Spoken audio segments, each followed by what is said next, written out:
미국의 한 대학교에서 학생 여럿이 모여 이야기하고 있습니다. 가나다라마바사, 아자차카타파 잠시만 우리가 시험용지도 아니고 왜 이런 이상한 걸 배워야 하는 거야? 한글이 그렇게 우수했으면 전 세계 사람들이 다 한국말 하고 있어야 하는 거 아니야? 별 볼 일 없는 남의 나라 때문에 미쳐버리겠어. 한글을 배우는 중일까요? 수많은 나라들의 언어 중에 왜 하필 한글을 배우고 있을까요? 그리고 학생들은 왜 이리 불만에 사로잡혀 있을지 사연을 통해 더 들어봐야겠습니다. 안녕하세요. 저는 미국에서 언어학을 전공하고 있는 보거스입니다. 저는 역사와 다양한 문화가 풍부한 미국에서 자랐습니다. 어렸을 때부터 저는 사람들이 소통하는 방식에 항상 매료되었습니다. 저에게 언어는 다른 세상을 여는 열쇠와도 같았죠. 고등학교 영어 수업 시간에 언어의에 매료되어 앉아있던 기억이 납니다. 셰익스피어를 공부하고 있었는데 셰익스피어가 단어를 가지고 노는 방식이 마법 같았죠. 그때 저는 언어가 단순한 의사소통 수단이 아니라 예술이자 사람과 문화를 연결하는 다리라는 것을 처음 깨달았습니다.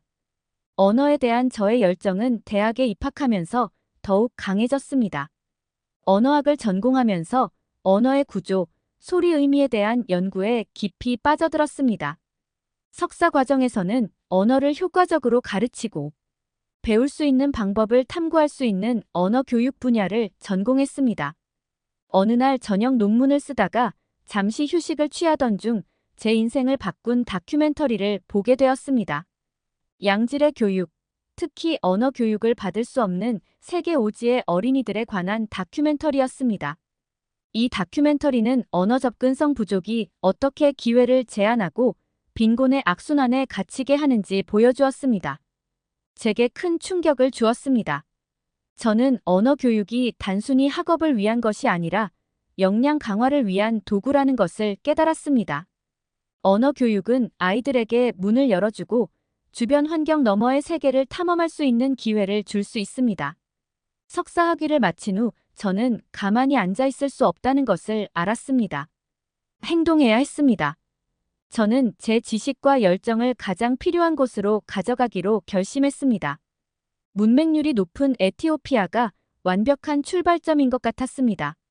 저는 작은 마을에 학교를 세우고 그곳에서 아이들을 가르치고 언어라는 선물을 줄 수 있을 거라고 상상했습니다. 여정을 준비하면서 저는 한 달 동안 집에서 연구하고 접근 방식을 계획했습니다. 어떻게 하면 이 아이들에게 흥미롭고 효과적인 언어 교육을 제공할 수 있을까? 그러던 중 제 프로젝트를 완전히 새로운 방향으로 이끌 수 있는 유튜브 동영상을 우연히 발견했습니다. 한 중국인이 한국어를 배우는 영상이었습니다.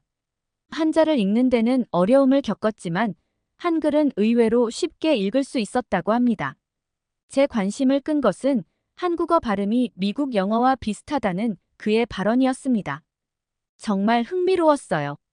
호기심은 저를 한국어로 뛰어들게 했습니다. 저는 한글이 15세기의 세종대왕에 의해 창제되었다는 사실을 알게 되었습니다.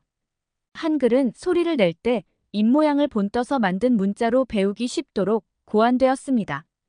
이러한 단순성 덕분에 사회적 지위에 관계없이 누구나 쉽게 접근할 수 있었습니다. 저는 한글에 대해 더 많이 배울수록 문해력이 부족한 사람들을 위한 언어 학습 도구로서의 한글의 잠재력을 깨닫게 되었습니다. 한글의 음성적 특성은 소리를 정확하고 일관성 있게 표현할 수 있어 학습자가 구어와 문어를 쉽게 연결할 수 있다는 것을 의미했습니다. 제 연구는 새로운 전환점을 맞이했습니다. 저는 언어 문해력, 난독증 사이의 관계를 탐구하기 시작했습니다. 난독증은 지능은 정상이지만 읽기에 어려움을 겪는 학습장애로 언어에 따라 그 영향이 달라집니다. 철자와 발음이 불규칙한 영어는 난독증 환자에게 특히 어려움을 겪을 수 있습니다. 반면 한글은 논리적이고 일관된 구조로 인해 난독증 환자에게는 장애물이 적은 것으로 나타났습니다. 저는 언어 능력이 정보 격차를 해소하고 빈부 격차를 줄이는데 핵심적인 역할을 한다는 사실을 깨달았습니다. 한국어처럼 쉽게 배울 수 있는 언어를 가르칠 수 있는 방법을 개발한다면 문맹 국가의 언어 교육의 획기적인 전환점이 될 수 있겠다는 생각이 들었습니다. 이 문제를 더 깊이 탐구하기로 결심한 저는 언어 교육 프로젝트 팀을 만들기로 결심했습니다. 연구를 통해 인연을 맺은 한국어학과 정교수에게 연락을 취했습니다. 우리는 함께 한국어를 배우는 것이 특히 문해력 문제가 있는 어린이들의 언어 장벽을 극복하는데 어떻게 도움이 될 수 있는지 연구하고자 했습니다. 저는 한국어학과 교수인 정 교수와 함께 획기적인 연구 프로젝트에 착수했습니다. 우리의 목표는 한글의 구조적 단순성인 난독증, 학습자들이 직면한 어려움을 극복하는데 어떻게 도움이 될 수 있는지 이해하는 것이었습니다. 우리는 한글의 음성적 투명성과 논리적 구조가 읽기 쓰기에 어려움을 겪는 학습자들에게 어려움을 덜 줄 수 있다는 가설을 세웠습니다. 난독증 진단을 받은 학생을 포함한 다양한 연령대의 학생들과 워크숍을 진행했습니다. 이들에게 한글을 소개하고 기본 자음과 모음을 안내했습니다. 결과는 놀라웠습니다. 영어와 다른 언어로 읽고 쓰는데 어려움을 겪던 학생들이 한글을 더 쉽게 이해하게 되었습니다. 소리를 해독하고 문자로 인코딩하는 능력이 크게 향상되어 학습에 대한 자신감과 흥미가 높아졌습니다. 연구가 탄력을 받으면서 우리는 연구 결과를 문서화하기 시작했습니다. 우리는 각 글자 블록의 음절에 해당하는 한글의 구성이 학습자들이 소리와 문자, 표현 사이의 관계를 이해하는 데 도움이 된다는 사실을 발견했습니다. 이러한 명확성은 영어와 같은 언어에서 종종 발견되는 불일치로 인해 어려움을 겪는 난독증 학습자에게 매우 중요했습니다. 정 교수와의 연구를 통해 얻은 통찰력은 저의 열정에 불을 지폈습니다. 우리는 국제 세미나와 컨퍼런스를 개최하여 연구 결과를 전 세계 교육 커뮤니티와 공유하기 시작했습니다. 교육자들과 언어학자들이 난독증 학생들을 위한 언어 학습 프로그램에 한글을 접목하는데 큰 관심을 표명하는 등 반응은 압도적으로 긍정적이었습니다. 교육용 소프트웨어 전문 기술 기업들도 우리의 작업에 주목했습니다. 이들은 특히 난독증 사용자를 위한 언어 학습 앱에 한글을 통합할 수 있는 가능성을 보았습니다. 협력이 시작되었고 곧 한글의 강점을 활용해 보다 포용적이고 효과적인 학습 환경을 조성하는 디지털 도구를 개발하기 위해 노력했습니다. 프로젝트가 계속 발전하면서 저는 전담팀과 함께 한글의 힘을 활용하여 학습자 난독증 환자를 돕는 언어 학습 앱을 개발하는 야심찬 작업에 착수했습니다. 우리의 비전은 언어 학습을 즐겁고 포용적인 경험으로 만드는 접근성 높고 사용자 친화적인 플랫폼을 만드는 것이었습니다. 앱 개발은 혁신과 발견이었습니다. 한글의 언어적 강점과 앱 개발의 기술적 측면 사이에서 균형을 잡아야 했습니다. 우리의 목표는 교육적일 뿐만 아니라 매력적이고 직관적인 도구를 만드는 것이었습니다. 우리가 직면한 주요 과제 중 하나는 사용자의 다양한 요구를 충족하는 인터페이스를 설계하는 것이었습니다. 우리는 이 앱이 난독증을 가진 학습자에게 도움이 되면서도 다른 사용자들에게도 유용하게 사용될 수 있도록 하고 싶었습니다. 이를 위해 사용자 지정 가능한 텍스트 크기, 가독성을 높이기 위한 대비되는 색 구성표, 직관적인 탐색과 같은 기능을 통합했습니다. 또한 앱의 교육적 측면에도 집중했습니다. 한글 학습을 최대한 인터랙티브하고 몰입감 있게 만드는 것이 목표였습니다. 애니메이션 캐릭터 속의 대화형 쓰기 연습, 발음 가이드 등 다양한 학습 모듈을 포함시켰습니다. 각 모듈은 학습자의 실력을 점진적으로 향상시켜 한글에 대한 탄탄한 기초를 다질 수 있도록 설계되었습니다. 우리가 도입한 혁신적인 기능 중 하나는 증강현실을 사용하여 언어 학습에 생동감을 불어넣는 것이었습니다. 사용자가 디바이스로 사물을 가리키면 앱에 해당 단어가 발음과 의미와 함께 한글로 표시되었습니다. 이 기능은 학습의 재미를 더할 뿐만 아니라 학습자가 언어를 일상 환경과 연결시키는 데 도움이 되었습니다. 앱 개발이 진행되면서 다양한 배경을 가진 학습자들과 여러 차례 사용자 테스트를 진행했습니다.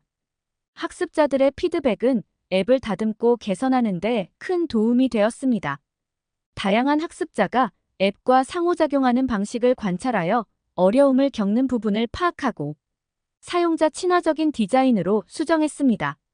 가장 보람 있었던 순간 중 하나는 난독증 학습자 그룹을 대상으로 앱을 테스트했을 때였습니다.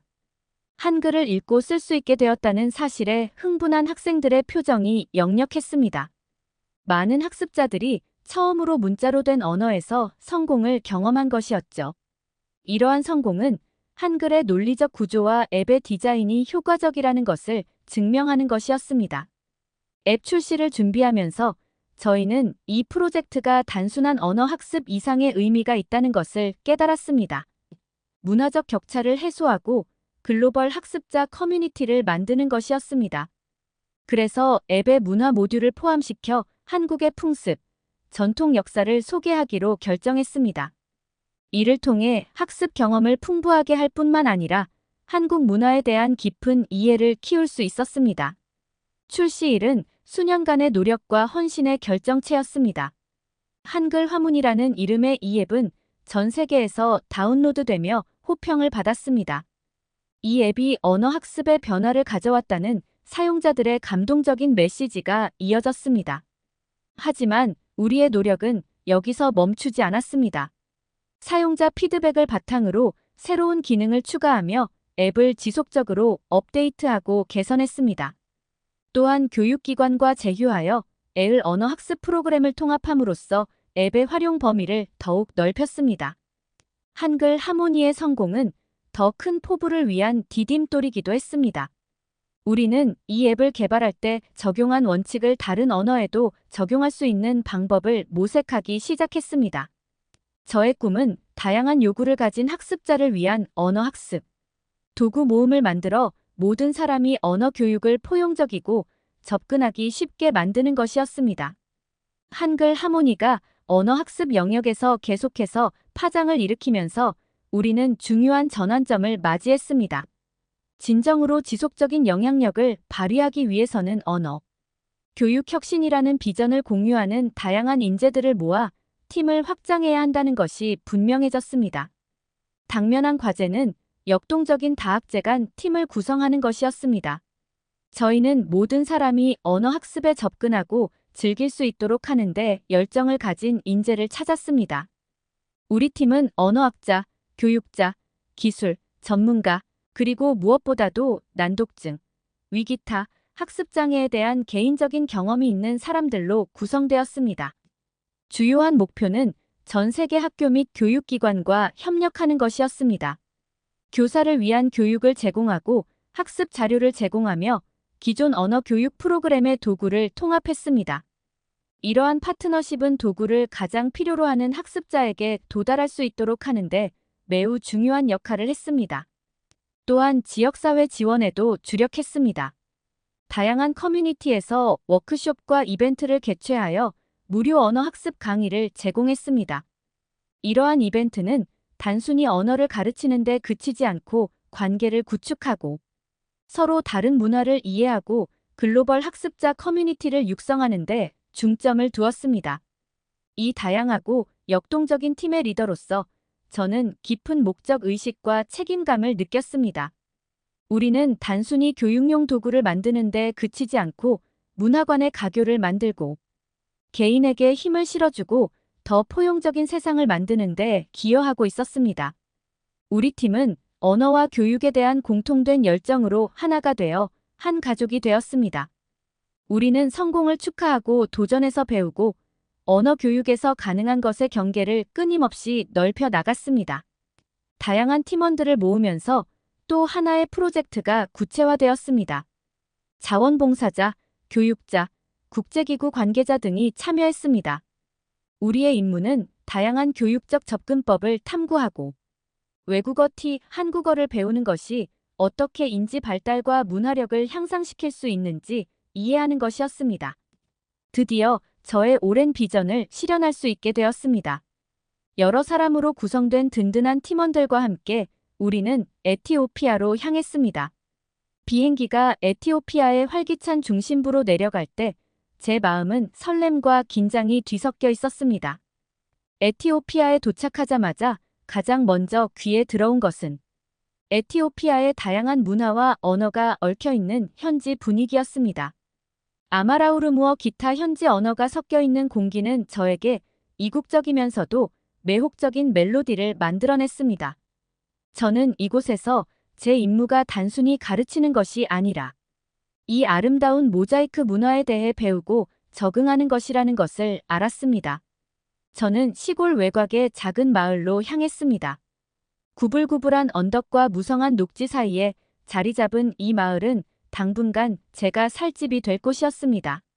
마을 사람들은 따뜻한 미소와 호기심 어린 눈빛으로 저를 맞이했습니다.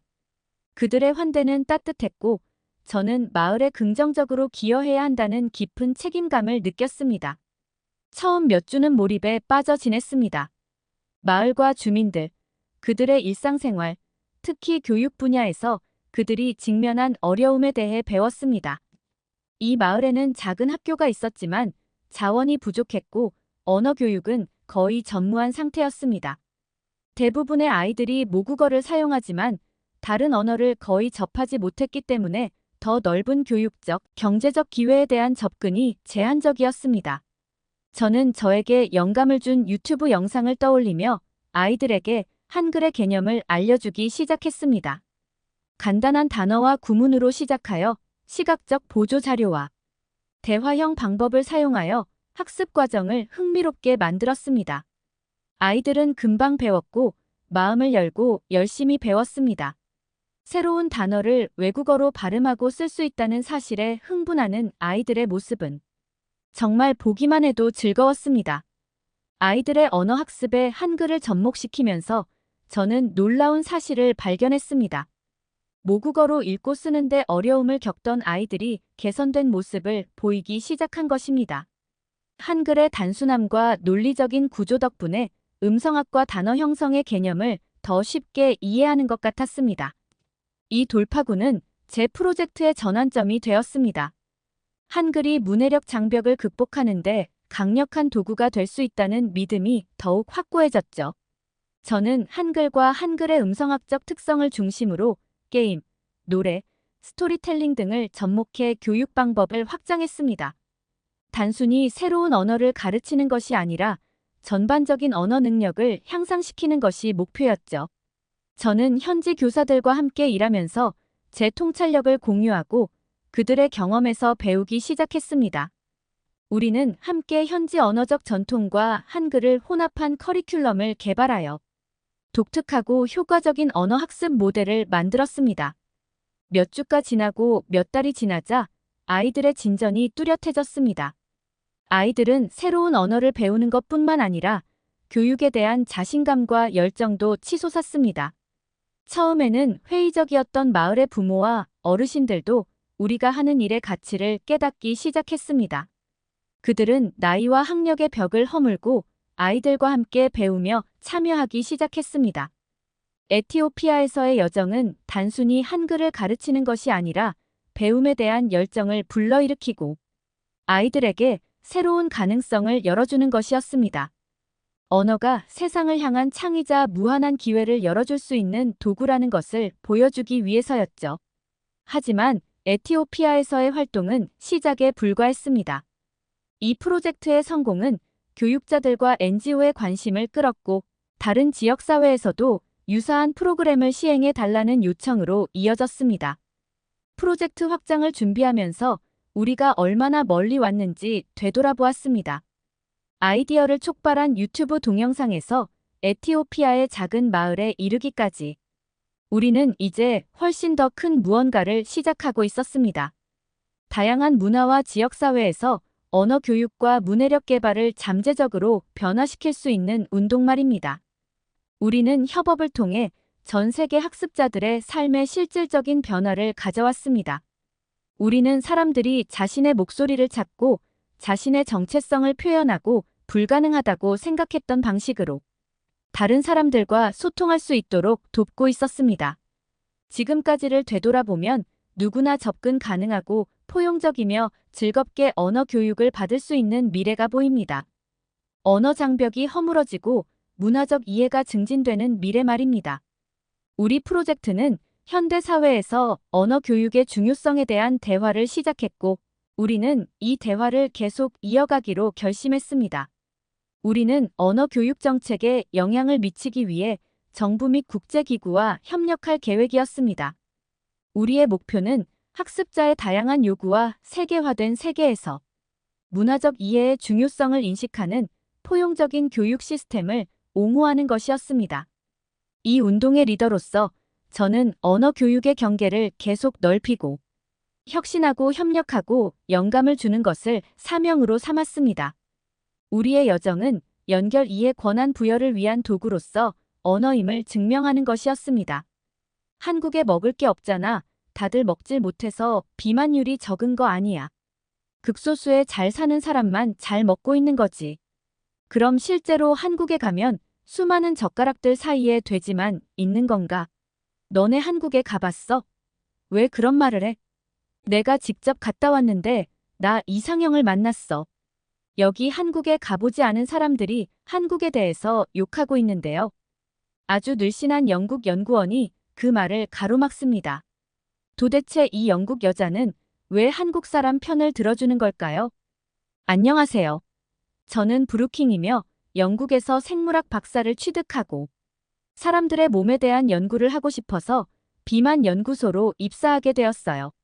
무슨 박사나 한 사람이 비만 연구소에 취직하냐고 묻겠지만 영국에서는 비만이 아주 심각한 이슈이기 때문에 이런 연구소에 입사하면 좋은 환경에서 연구를 할 수 있답니다. 한국 사람들이 다이어트를 하는 영상에 영국인들이 달려가서 울부짖곤 하는데요. 그리고 영국인들이 꼭 하는 말이 있습니다. 한국인들의 뚱뚱하다와 영국인들의 뚱뚱하다의 기준은 도대체 얼마나 다른 거야? 이 정도로 지금 영국의 비만율은 심각하다고 볼 수 있어요. 사실 영국의 비만율은 질 좋은 음식을 얻기가 어려운 데에 있어요. 요즘 저희의 연구는 건강하고 간단한 식품과 비만율의 상관관계예요. 최근 세상의 트렌드는 집에서 음식을 해먹지 않는 것이기 때문에 누구나 쉽게 구할 수 있는 음식으로 비만을 줄일 수 있는 방법에 관심이 많거든요. 특히 저희 연구소가 주목하고 있는 곳은 일본과 한국이었어요. 두 나라 다 눈에 띄게 비만율이 서양보다 낮았거든요. 저는 한국으로 출장을 가고 제 동료인 에스파는 일본으로 출장을 가게 되었습니다. 저는 사실 좋았어요. 요즘 한국은 정말 영국 문화를 장악하고 있거든요. 특히 한국 아이돌들이 잘 꾸민 모습이나 마른 모습을 보고 실제로 한국 사람들은 어떨까 궁금한 점이 많았거든요. 도시를 거닐다 보니 다양한 연령대의 사람들이 다양한 신체 활동을 하는 녹지 공간과 공원이 눈에 띄었습니다. 도로에는 자전거를 타는 사람을 위해 자전거 도로가 따로 있었고 조깅이나 산책을 하는 사람을 위한 도로가 따로 조성되어 있었어요. 활기찬 도시 서울을 여행하면서 가장 기억에 남는 경험 중 하나는 한강을 따라 펼쳐진 광활한 녹지 공간인 한강공원을 아침마다 방문한 것이었습니다. 공원에 들어서자마자 가장 먼저 눈에 들어온 것은 조깅하는 수많은 사람들이었습니다. 이어폰을 꽂고 빠른 속도로 달리는 젊은 직장인, 여유로운 속도로 조깅하는 노년층, 함께 여유롭게 달리기를 즐기는 친구들까지 다양한 사람들이 모여 있었습니다. 강아지를 데리고 산책을 나온 사람들도 있었어요. 돈을 내지 않고 이런 혜택을 누릴 수 있다는 것이 굉장히 인상적으로 다가왔어요. 이 광경은 감동적이었고 건강과 웰빙을 추구하기 위해 단합된 커뮤니티를 보여주었습니다. 그들의 움직임에는 리듬이 있었고 공원의 자연 환경과 조화를 이루며 조화를 이루고 있었습니다. 사실 저는 한강 풍경을 찍다가 저도 모르게 자전거 도로의 중간에 서 있었는데요. 저를 주목해서 보고 있던 조깅 클럽 분들이 저를 구해주셨어요. 빠른 속도로 달려오는 자전거를 보고 피하세요 하고 제 팔을 잡아 끌어주신 거죠. 저는 처음에는 제 팔을 허락도 없이 당겼다는 사실에 몹시 불쾌했습니다. 지금 뭐 하시는 거예요? 라고 물었더니 조인 클럽에 있었던 한 남자분이 정중한 말투로 팔을 그냥 당긴 건 죄송해요. 자전거가 너무 무서운 속도로 달려오고 있었어요 라고 말했습니다. 저는 화를 낸 것이 부끄럽게 느껴졌어요. 저를 도와준 사람한테 화를 낸 것이니까요.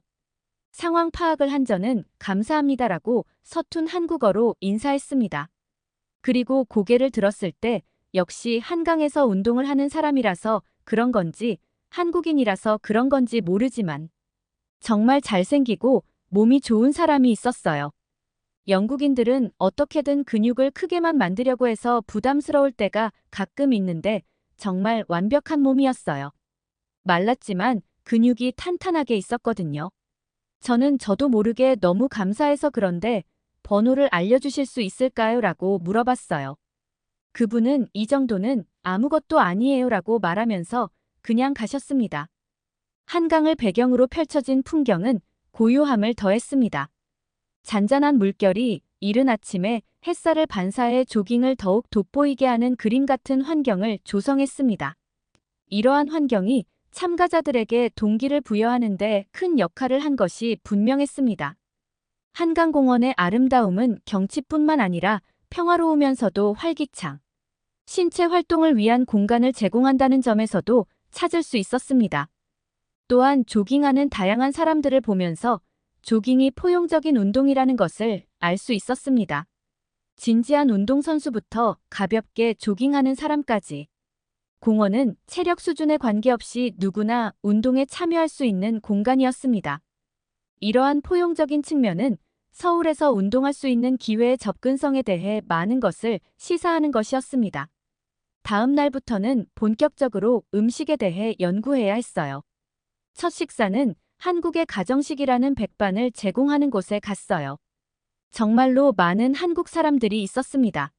메인인 찌개가 한 그릇 나와 있었고 쌀밥, 소시지, 구이, 김치, 콩나물, 무침과 같은 반찬들이 많았어요. 단순히 맛있기만 한 것이 아니라 무겁지 않고 포만감을 주는 균형 잡힌 식사였습니다. 특히 다양한 반찬은 사람들이 채소를 맛있게 먹을 수 있게 해주는 것 같았어요. 저는 거의 매일 이 식당에 왔어요. 식당은 매일 다른 요리를 제공해 주었어요. 이건 정말 혁신적이었어요. 영국은 매일 패스트푸드를 먹어야 하고 건강한 음식은 샐러드에 불과하거든요. 샐러드를 어떻게 매일 먹을 수 있겠어요? 샐러드를 먹고 몸에 안 좋은 음식을 폭식하는 일의 반복이죠. 하지만 한식은 반찬을 매일 간단하게 바꿔가면서 다양한 음식을 먹게끔 제공해 주는 것이었죠. 한식을 계속 탐험하면서 이 균형이 한식에 반복되는 주제라는 것을 알게 되었습니다. 한식은 단순히 배를 채우기 위한 음식이 아니라 영양소를 균형 있게 섭취할 수 있도록 만들어졌습니다. 길거리 포장마차에서는 매콤한 떡볶이부터 신선한 과일까지 다양한 건강식을 제공했습니다. 고향에서 익숙했던 패스트푸드 문화와는 거리가 멀었습니다.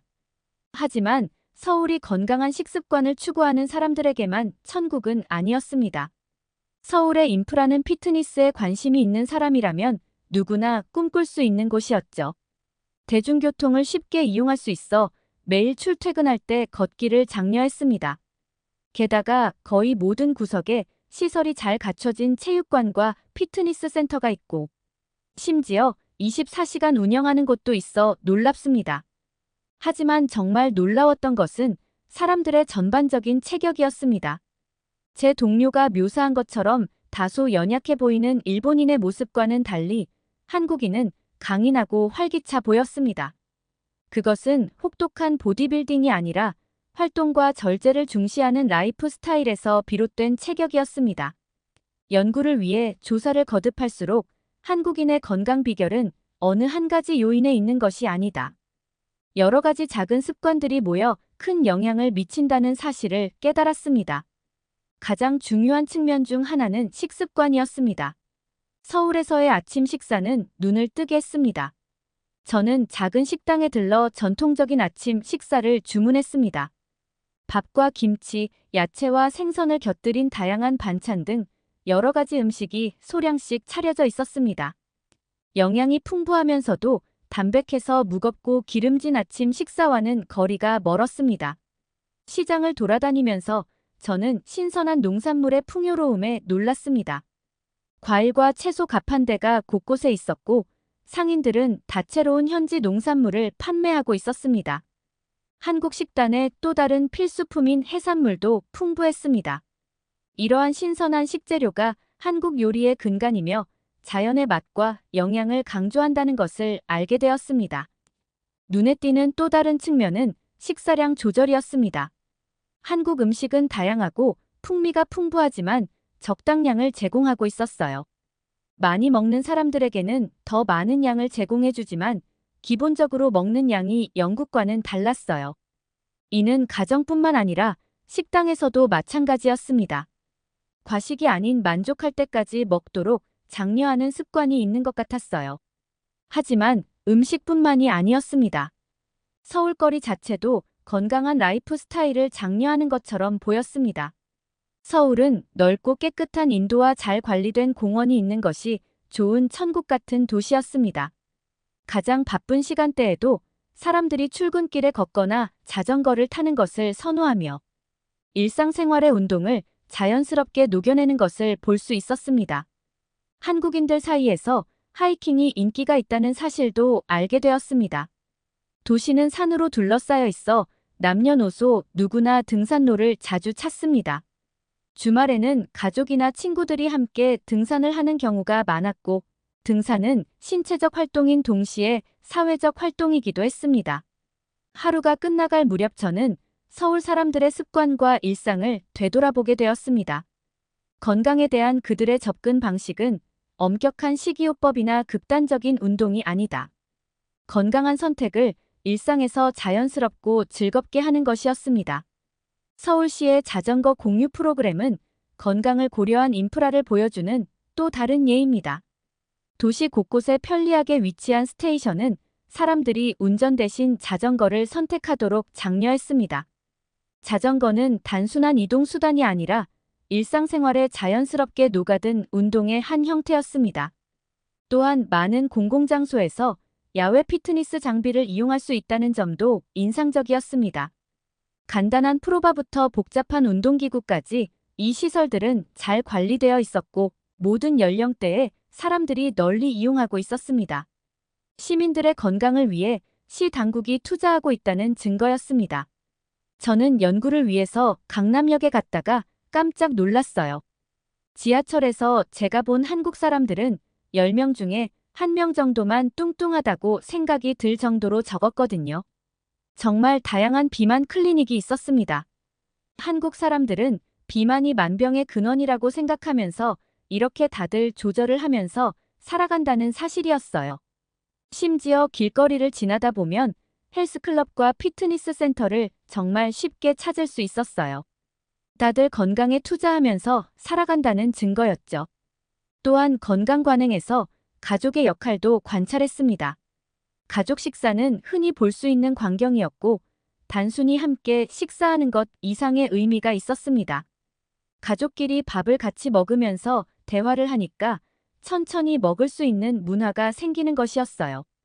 서울에서의 5째 날은 한식의 깊이와 다양성을 탐험하는 미식 모험으로 채워졌습니다.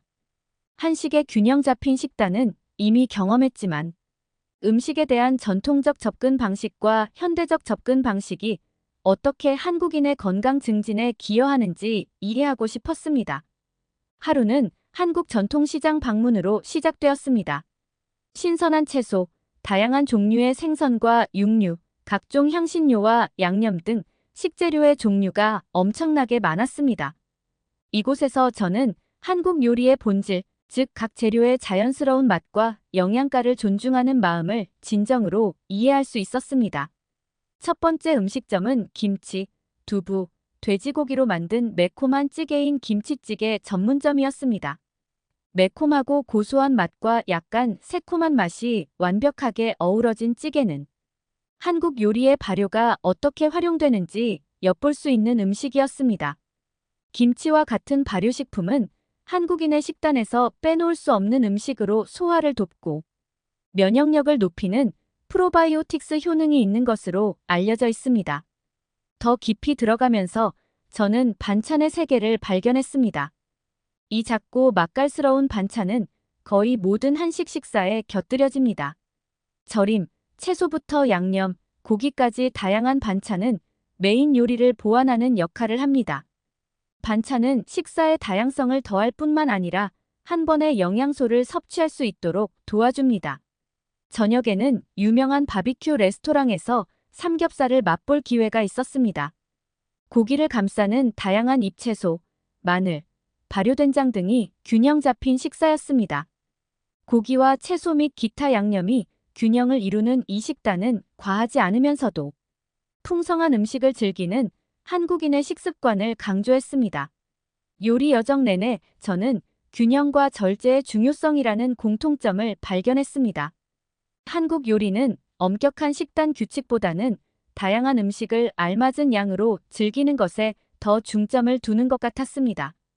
오후에는 서울의 레크리에이션 스포츠 세계를 탐험했습니다. 하이킹, 배드민턴, 농구와 같은 활동의 인기에 대해 알게 되었습니다. 특히 하이킹은 서울 근교산에는 모든 수준에 맞는 다양한 트레일이 있어 어른들이 좋아하는 취미로 자리 잡아 있었어요. 이러한 활동은 단순히 건강을 유지하는 것뿐만 아니라 여가와 야외 활동을 즐길 수 있는 기회이기도 했습니다. 눈에 띄는 한 가지 측면은 운동이 일상생활에 통합되었다는 점입니다. 서울에서 피트니스는 체육관이나 운동장에만 국한된 것이 아니었습니다. 어디에나 있었습니다. 첫 번째 깨달음은 한국인의 건강에서 식생활의 역할이었습니다. 신선한 재료와 적당한 양을 강조하는 한식의 균형과 다양성은 건강한 라이프 스타일을 유지하는 데 중요한 역할을 했습니다. 한국 요리에 흔히 사용되는 발효는 풍미를 향상시킬 뿐만 아니라 건강에도 큰 도움이 되었습니다. 요리의 다양성은 식사가 단순히 생계를 위한 것이 아니라 즐겁고 건강한 경험이 될 수 있도록 보장했습니다. 도시 인프라도 또 다른 핵심 요소였습니다. 광범위한 대중교통망, 공원, 보행자, 친화적인 거리를 갖춘 서울의 디자인은 일상생활에서 신체 활동을 장려했습니다.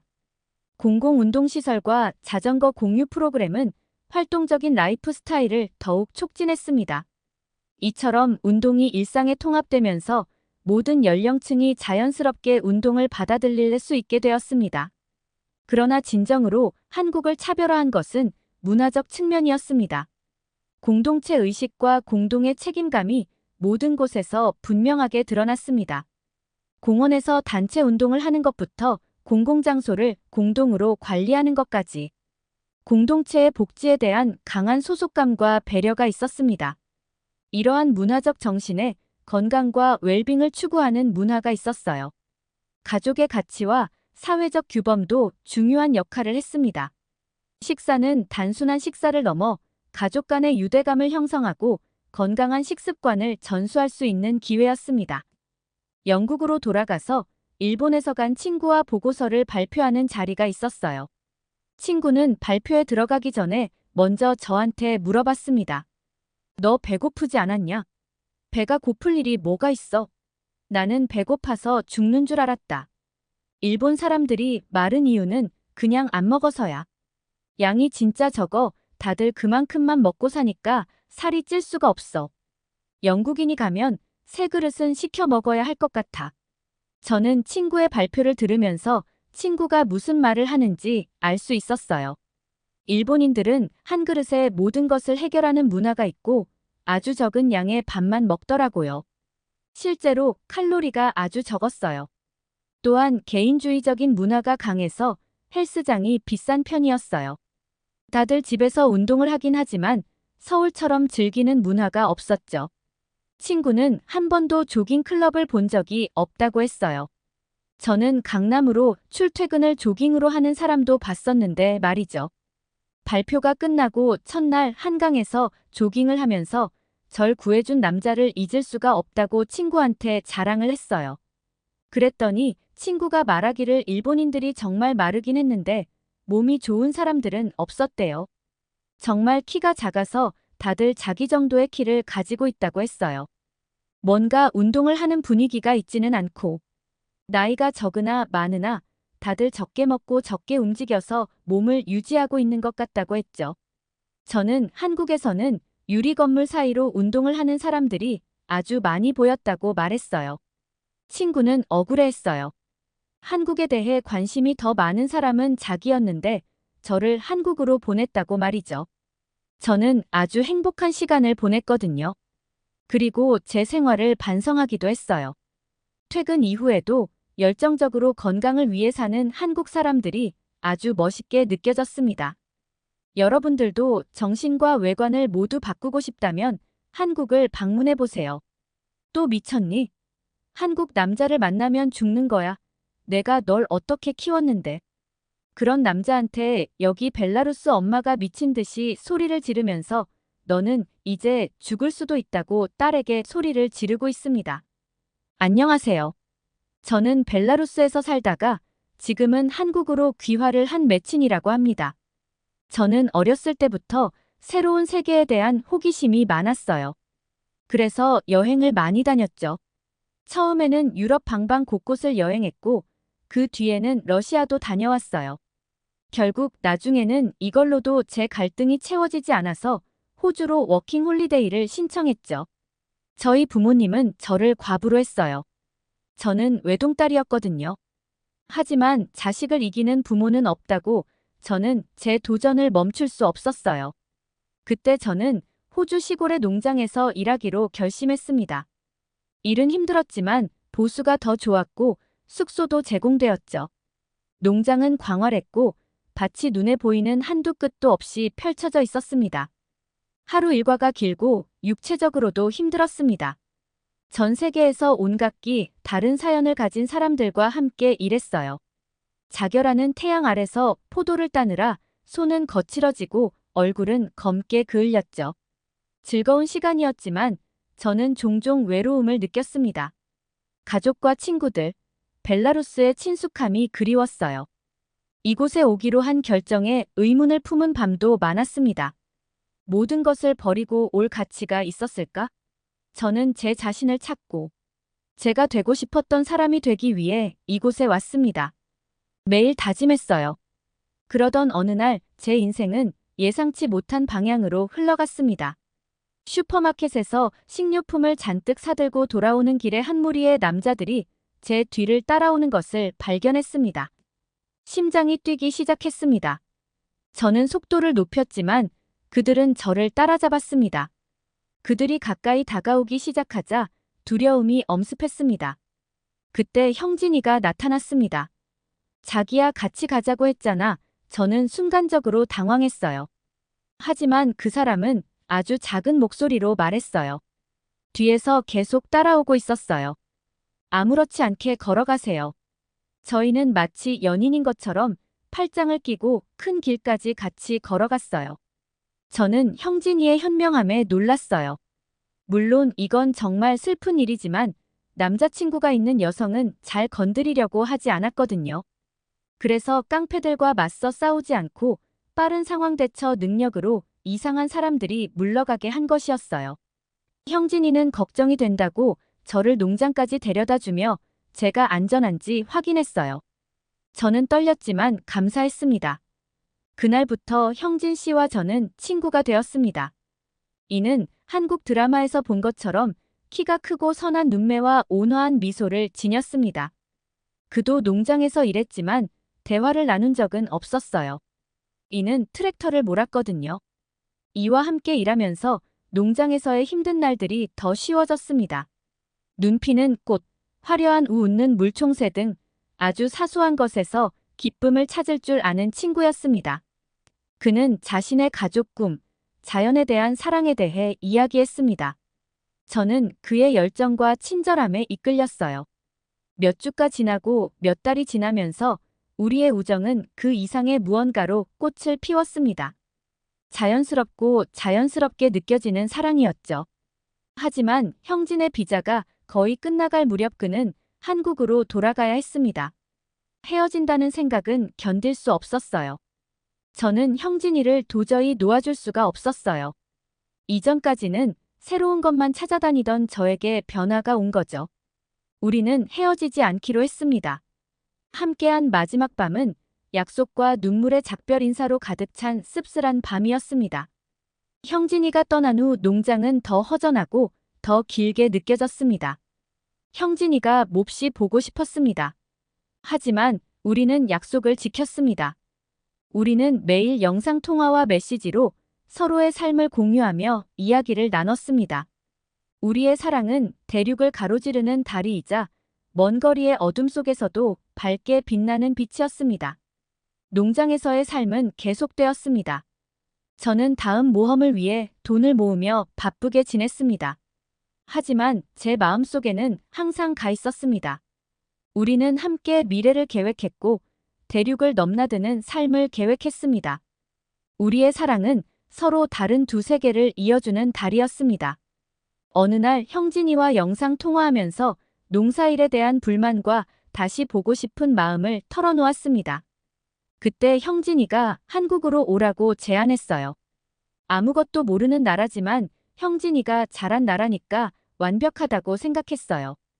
그래서 저는 제 인생을 바꿀 결정을 내렸습니다.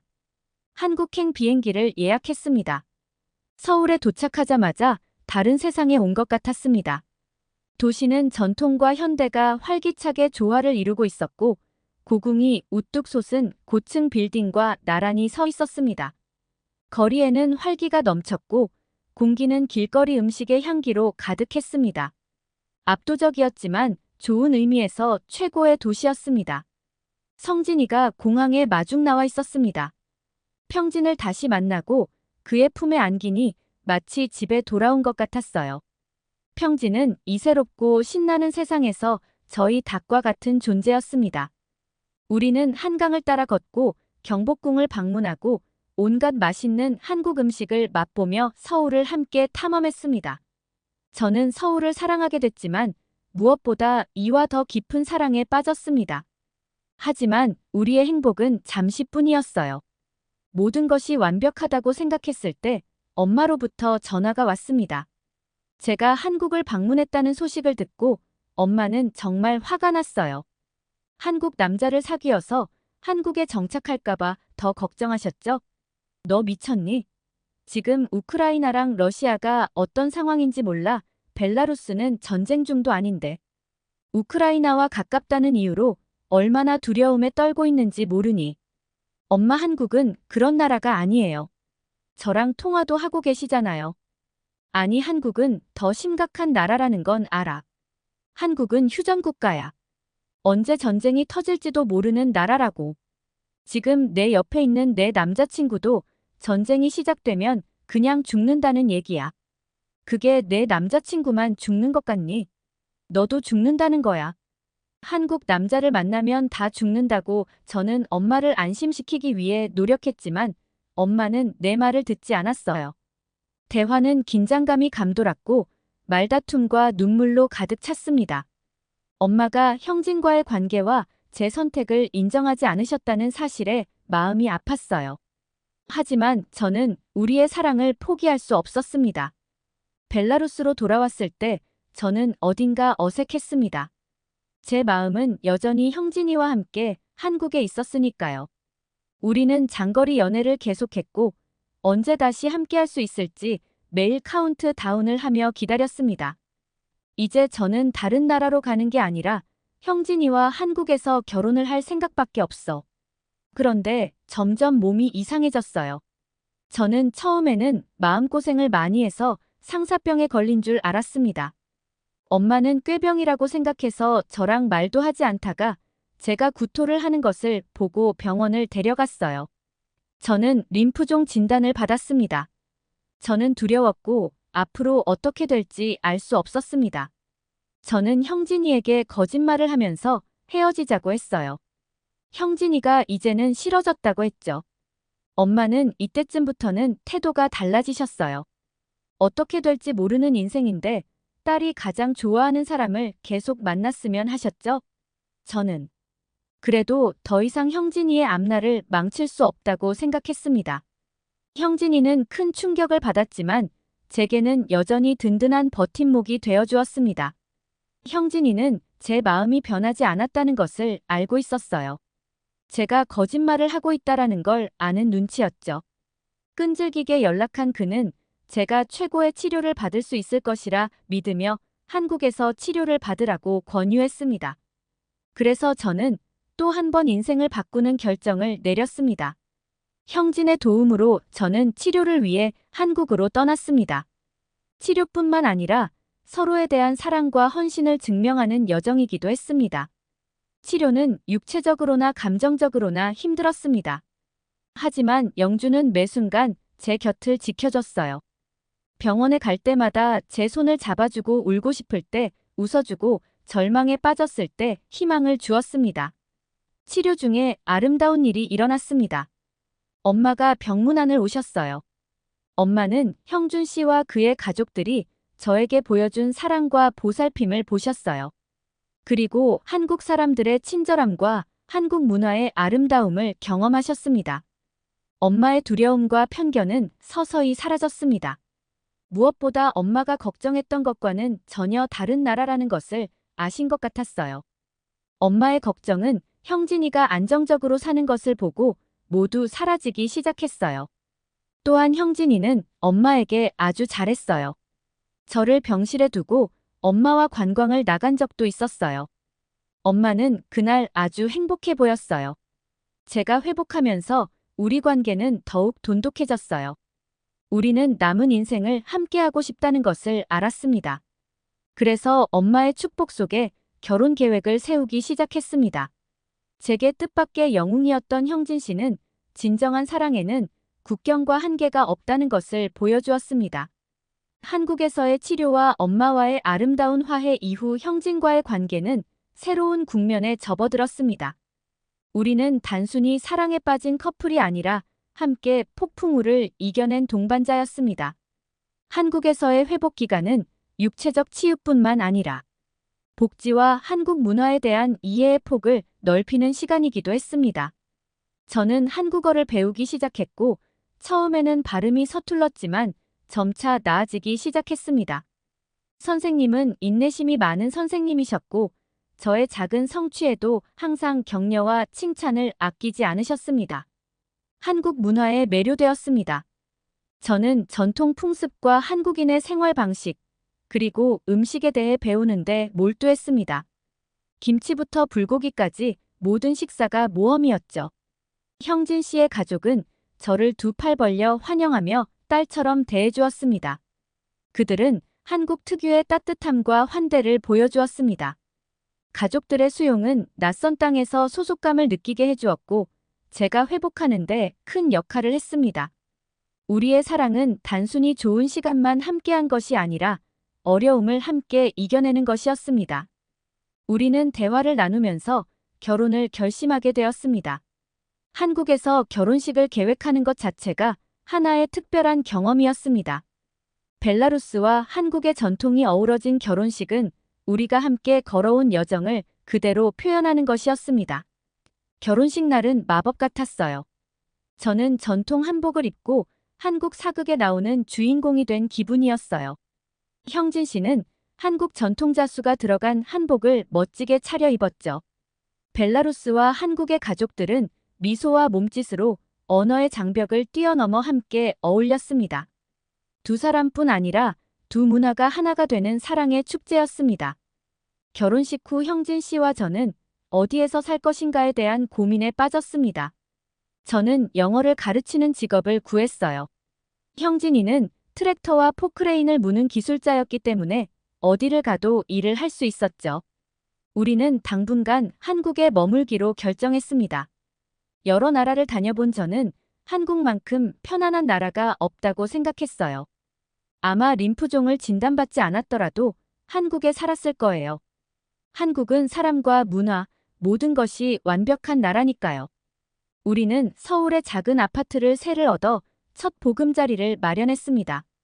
여행에서 얻은 기념품과 가족 사진으로 가득 찬 아늑한 공간이었어요.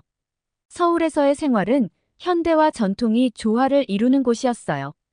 저는 한옥과 최첨단 기술이 어우러진 도시에 에너지와 사랑에 빠졌습니다. 지하철을 타는 법, 남대문 시장에서 흥정하는 법, 한강의 고유함을 즐기는 법을 배웠죠. 서울은 제게 제2의 고향이자 평화와 목적을 찾은 곳이 되었습니다. 형진 씨와 저는 부부로서 뿐만 아니라 개인으로서도 함께 성장했습니다. 서로의 공간을 존중하고 서로의 꿈을 응원하는 법을 배웠죠. 우리의 사랑은 매일 새로운 교훈과 경험을 가져다주는 여정이었습니다. 가장 큰 어려움 중 하나는 주변 사람들의 회의적인 시선과 우려를 감당하는 것이었습니다. 일부 친구와 가족들은 우리가 어떻게 대륙을 가로지르는 관계를 유지할 수 있는지 이해하지 못했습니다. 의심의 순간도 있었지만 우리의 사랑은 우리가 올바른 길을 가고 있다는 확신을 끊임없이 심어주었습니다. 한국으로의 이주는 오랜 기간 이어져 온 우리의 관계를 끝내고 새로운 모험의 시작을 의미했습니다. 그것은 믿음의 도약이자 우리의 사랑과 헌신의 증거였습니다. 우리는 미래에 대한 설렘과 희망이 가득했습니다. 피해 가족들의 우려를 고려할 때 한국행을 결정하기란 쉽지 않았습니다. 특히 엄마는 걱정이 많으셨죠? 한국 문화와 가족에 대한 동경은 커졌지만 멀리 떨어져 있는 제가 잘 지낼 수 있을지 걱정이 많으셨죠. 엄마의 걱정은 충분히 이해할 수 있었습니다. 저는 직장, 친구, 벨라루스에서의 생활 등 익숙한 모든 것을 뒤로하고 외국에서 새롭게 시작하려고 했으니까요. 엄마는 언어 장벽, 문화적 차이, 새로운 환경에 적응하는 과정에서 제가 겪게 될 어려움에 대해 걱정하셨습니다. 또한 언론에서 종종 선정적으로 보도되느니 지역의 지정학적 상황도 걱정하셨죠. 전 어머니의 걱정을 덜어주기 위해 많은 밤을 어머니와 이야기하며 보냈습니다. 형진 씨와 함께 앞으로 어떻게 생활할 것인지, 한국에서 받을 수 있는 지원 시스템, 그리고 새로운 시작에 대한 제 자신의 설렘과 준비 상태 등 우리의 계획을 공유했습니다. 형진 씨도 이런 대화에 동참하며 자신의 헌신과 우리가 만들어갈 삶에 대해 안심시켰습니다. 한국으로의 이주는 감정의 소용돌이였습니다. 이와 함께할 수 있다는 설렘과 가족을 두고 떠나야 한다는 슬픔이 뒤섞여 있었죠. 제가 떠나던 날 엄마는 눈물이 그렁그렁한 저를 꼭 안아주셨어요. 엄마는 사랑과 격려의 말을 속삭이시며 그간 모진 말을 한 것에 대해 사과하셨어요. 깊은 감동의 순간이었고 제 인생의 중요한 전환점이 시작되는 순간이었습니다. 한국에 도착한 저는 씨와 그의 가족들을 맞이했습니다. 그들의 따뜻함과 환한 미소는 저를 집처럼 편안하게 해주었습니다. 우리는 서울에 있는 작지만 아늑한 아파트로 이사했고 그곳을 우리 집이라고 불렀습니다. 처음 몇 주 동안은 신혼여행을 즐기며 도시를 탐험하고 함께 시간을 보내고 미래를 위한 계획을 세우는 시기였습니다. 하지만 다른 나라에서 살아야 한다는 현실이 다가왔습니다. 저는 언어의 어려움을 겪었고 일상적인 대화에서 종종 길을 잃고 좌절감을 느꼈습니다. 문화적 차이도 또 다른 도전이었습니다. 한국에서 해야 하는 것과 벨라루스에서 해야 하는 것은 차이가 있었어요. 저는 이해를 하지 못했고 영주는 저를 이해해야 했어요. 그래도 사랑은 식지 않았습니다. 이 기간 동안 형진이는 저의 버팀목이었어요. 그는 인내심을 가지고 제가 어려움을 헤쳐나갈 수 있도록 도와주고 한국의 관습과 에티켓을 가르쳐주며 끊임없는 지원군이 되어주었습니다. 함께 한국어 학원에 등록하면서 언어 실력 향상은 물론 유대감도 더욱 깊어졌습니다. 그러는 동안 엄마의 걱정은 사라지지 않았습니다. 엄마는 자주 전화를 걸어 안부를 묻고 한국에서의 생활에 대해 물어보셨죠. 저는 엄마께 제 소식을 자주 전해드리고 힘들었던 일과 기뻤던 일들을 공유했습니다. 시간이 지나면서 제가 행복하고 잘 적응하고 있는 모습을 보고 엄마도 마음이 편해지셨어요. 가장 가슴 벅찬 경험 중 하나는 씨의 가족이 저를 가족으로 받아들였을 때였습니다. 가족 모임이나 경조사, 심지어는 소소한 일상의 순간에도 저를 포함시켰어요. 가족끼리 여행을 가고 같이 제사를 치르는데도 저를 꺼주셨습니다. 몇 달이 지나고 1년이 지나면서 저는 한국에서 제 자리를 찾았습니다.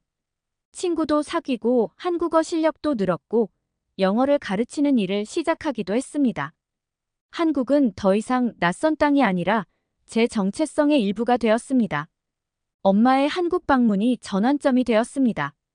제가 정착해 행복해하는 모습을 보고 한국 문화를 직접 체험하고 형진 씨 가족과 함께 시간을 보내면서 엄마의 걱정을 덜어드릴 수 있었습니다.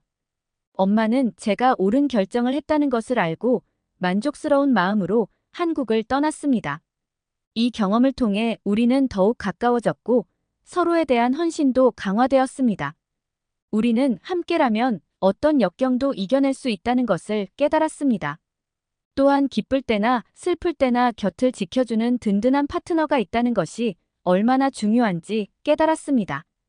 이 기간 동안 형진네 가족들과도 더 깊이 소통할 수 있었습니다. 가족 다 같이 김장을 하는 날이 있었는데요.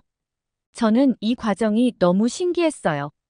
분명히 흰색 배추가 정말 김치의 모습으로 변해가고 있었거든요.